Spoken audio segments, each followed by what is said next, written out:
I'm Ariel Levin-Waldman. We are now 27 days in, and the West Bank is starting to heat up as well. A shooting attack in the Samaria region, West Bank town of Beit Lid.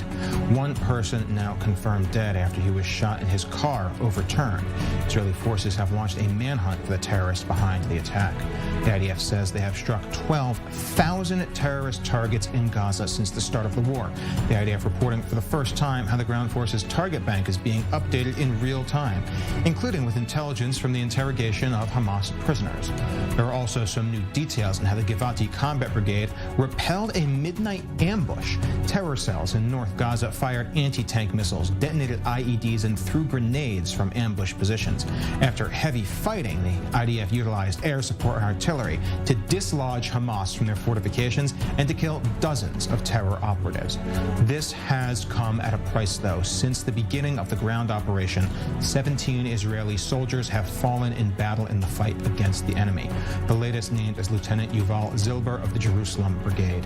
Rocket fire from the Gaza Strip not that long ago targeted Ashdod, and in other grim news, the number of hostages held by Hamas is now confirmed to be 242. On the northern front, Hezbollah terrorists fired a surface-to-air missile at an IDF drone on Wednesday night. The drone was unharmed, according to the IDF, and they responded by striking the cell which fired the missile. Not too long ago, the IDF gave its morning briefing, so let's hear the key updates. But before we do that, we will turn to our correspondent, Pierre Clochender, who is standing by in the south, to give us some updates from that front. Well, we don't see much from where we are on the Gaza border because the weather is very hazy, but we hear clearly the explosions, the detonations, the outgoing of the artillery shell, the roaring of the fighter jets. And we understand that the ground offensive is just going on unrelentlessly. It's even enlarging, and it's trying to cordon off the Gaza city. It seems that Gaza City is basically encircled. The noose is tightening. The lines of defense surrounding Gaza City are gradually being destroyed. That includes weapons depot, ammunition depots, sniper nests, tunnel shafts, tunnel anti-tank positions, rocket launching pads, etc., etc. We know that the military engineering, as I'm talking to you, we hear a few detonations in the area of Bet Hanun behind me. The military engineering is already operating on over 100 tunnels. They're trying to use different robots, different kind of robots to neutralize those tunnels and to trap the terrorists that are sheltering in those tunnels and to create some sort of underground grave for those terrorists.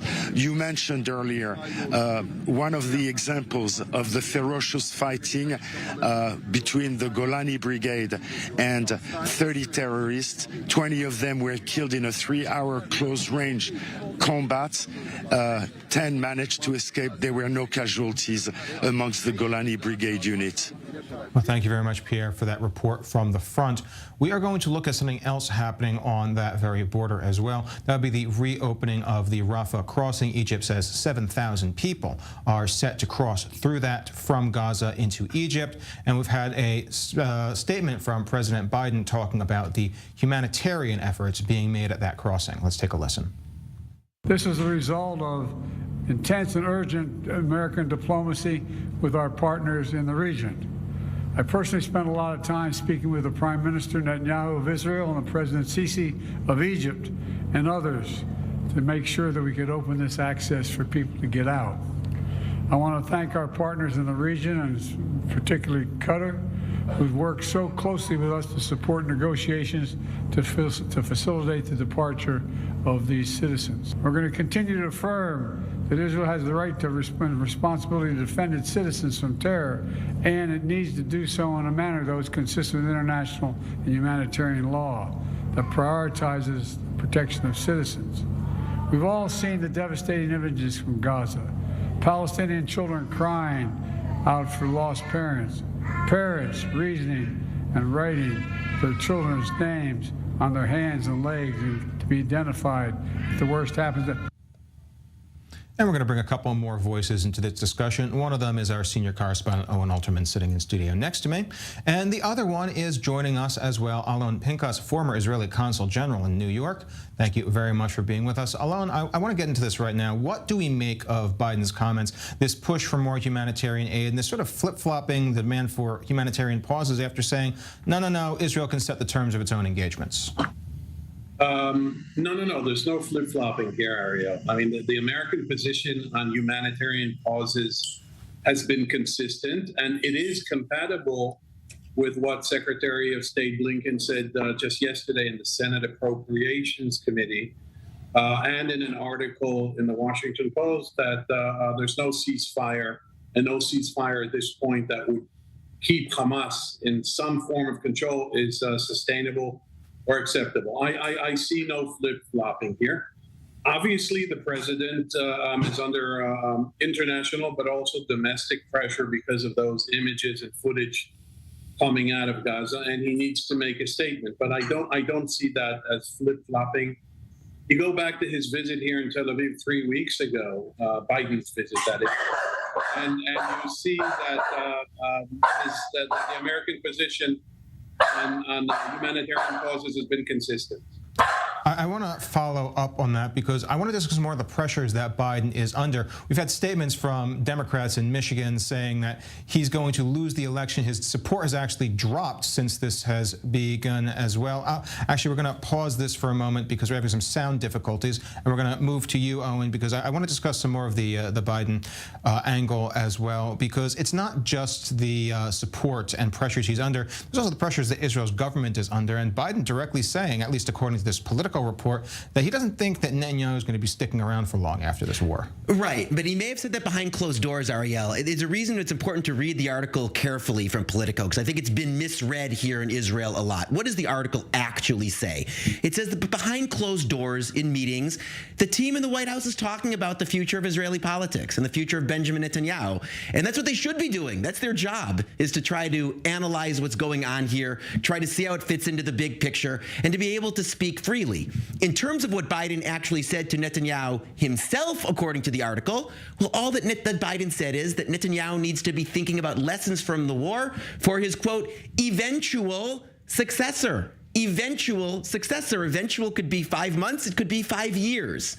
So the White House denial that Biden said this is actually of a piece with the article. But there's another bit in the article that's fascinating. If Alon Pinkas is still with us, I'm interested to hear what he has to say about this. The lead is absolutely buried here. What does it say in the Politico article? That there's going to be a, quote, forthcoming internal Israeli assessment, M-, and one done by their American counterparts, right? So there's a big focus in Israel. What kind of commission is going to be established afterwards? Will it be a state commission, a government commission? What kind of influence is the government going to have over it? But all of a sudden, dropped between M-dashes in this article is a giant wild card. An investigation that's going to be done across the ocean in the United States, but of course reported on here in Israel, over which Benjamin Netanyahu will have zero control, over which other actors in the government will have zero control, and which could, of course, would be, if it's seen as credible here in Israel, there's no reason to think it won't be, could have a huge impact on Israeli politics. It's actually a great time to bring Pinkas back into this discussion, because that is a very big buried lead, and what should we make of that? I think they're doing it in real time. I mean, they're not going to wait until the war is over.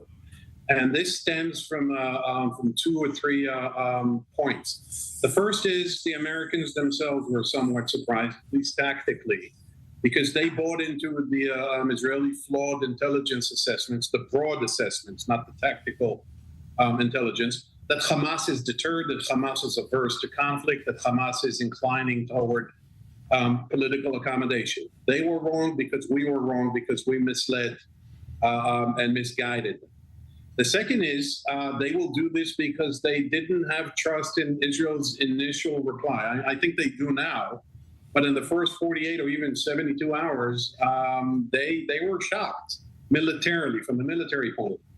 And the third, perhaps the most important thing, and this is why this is a big deal, as was said here correctly, I think, is because American interests are at stake. There's a reason why two aircraft carrier strike forces are in the Eastern Mediterranean, the Gerald Ford and the Dwight Eisenhower. There's a reason why a Marine, the 26th Marine Expeditionary Force, is in the region. There's a reason why the 5th Fleet in Bahrain is on high alert. There's a reason why Secretary of State Anthony Blinken is coming back again to Israel tomorrow. And I have no doubt that they will look at this. Now, as for the politics, the White House sort of denied the report. I tend to think that these things were said. I think it's one of those. First we pop up the balloon, the trial balloon. Then we can deny it because it wasn't exactly verbatim. I think it was said, and I think it was right what was just said here, that this is their job to assess the political implications. I do take issue with the eventuality. I think they're looking at a much shorter time frame. What exactly Biden said or did not say, I don't know. But look, Russia invaded Ukraine in February of 2022. You did not hear of a U.S. Secretary of State, same Anthony Blinken, by the way, who sat in a war cabinet in Kiev for 6 hours. He did that here. You did not see there were sensitivities because of NATO and Russia and so on, but you did not see a 3-star Marine Corps general sit with army planners in Kiev, as you did him do here, not far from here, at the IDF headquarters in the Kiryat in Tel Aviv. So the Americans are very much hands-on here. Well, it's an interesting note going forward, and we will see how that develops. Thank you very much, Alon, for breaking that down and helping us get a view behind the scenes. We are going to turn our eye now to the north, where our correspondent Robert Swift is standing by on the border. Robert, can you tell us what the most recent developments along the northern front are? Yes, the skirmishes that have been taking place and characterizing this front in the war so far, they have continued overnight with the launch of an anti-air missile from the ground by Hezbollah forces at an Israeli drone. The Israeli military has said that the drone was not impacted by the attack and that they fired upon the unit responsible for this attack. Now, separately, Hezbollah have announced yet another death of one of their fighters, bringing the total number of their fighters killed so far during this war up to 50. And Israel's chief of staff had a few things to say about the confrontation that's taken place up here in the north. Let's have a listen to it now. In the north, we continue to attack Hezbollah targets along the border and eliminate enemy squads that try launch anti-tank missiles, rockets and mortar bombs toward Israeli territory. IDF forces also in the last hour attacked positions from which rocket launchers were fired in the direction of Mount Dov, Mount Hermon and other directions. We attacked several squads who also fired in the last hour. Tonight, a ground-to-air missile was fired at an unmanned aerial vehicle. The vehicle was not damaged and the squad was attacked.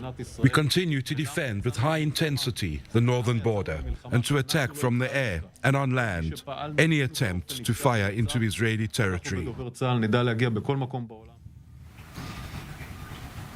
Now, in an update to a separate incident last night, there was reports that the Lebanese army had asked for UNIFIL, that's the UN peacekeepers, asked for their assistance in locating 2 individuals who were missing in the area around Wazani, which is close to the village which straddles the border, the village of Rajar.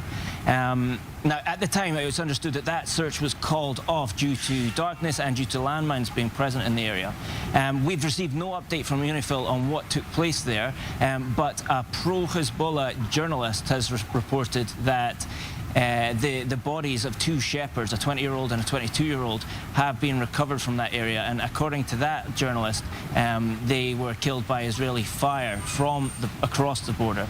We don't have information regarding to that, but we've spoken to the Israeli military and we'll update when we have a response from them.